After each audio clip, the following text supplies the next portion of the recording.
প্রিয় দর্শক, এখন আমি যে জায়গাটিতে আছি জামগড়া আসলে সাভার ঢাকা, যে পরিস্থিতি আজকের যে বৃষ্টিটা হয়েছে, এই বৃষ্টি এবং কি 1 ঘন্টা যাবত বৃষ্টি হচ্ছে, বৃষ্টিতে পুরা রাস্তাটাই জ্যাম হয়ে রয়েছে। এই জায়গাটার অবস্থা হয়েছে দেখেন, একটি রিক্সা আটকে পড়ে রয়েছে। হ্যাঁ, আমি দৃশ্য দেখে আপনার কাছে এই দৃশ্য তুলে ধরলাম। আপনার পিছনে যে অবস্থা দেখতেছেন, অনেকক্ষণ যাবত মানে সকাল 10টার থেকে এই পর্যন্ত এখনো জ্যাম রয়েছে এই জায়গাটিতে।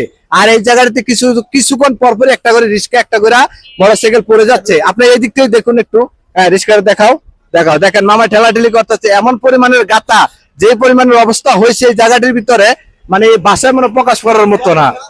আচ্ছা, আমি কিছু লোকের জিজ্ঞেস করব যে এই জায়গাটার পরিস্থিতিটা কি। আসসালামু আলাইকুম দাদা।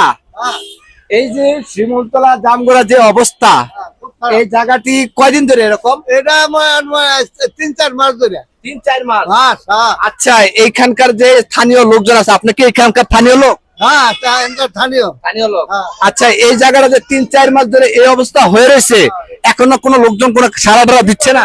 ওই একটু ঠিক করে আবার খারাপ হয়ে যায়। আচ্ছা, আমি এটা সরকারের কাছে দাবি জানাচ্ছি, হ্যাঁ, অতি শীঘ্রই যাতে এই জায়গাটা ঠিক হয়ে যায়। এই যে একটা ঈদ গেল, এই ঈদের যে একটা ভয়াবহ অবস্থা হয়েছে, মানে যাত্রীদের যে একটা ভোগান্তি হয়েছে, আজকে আমি নিজের চোখে দেখলাম 1 ঘন্টা যাবত বৃষ্টি হয়েছে, এই অবস্থা হয়ে গেছে।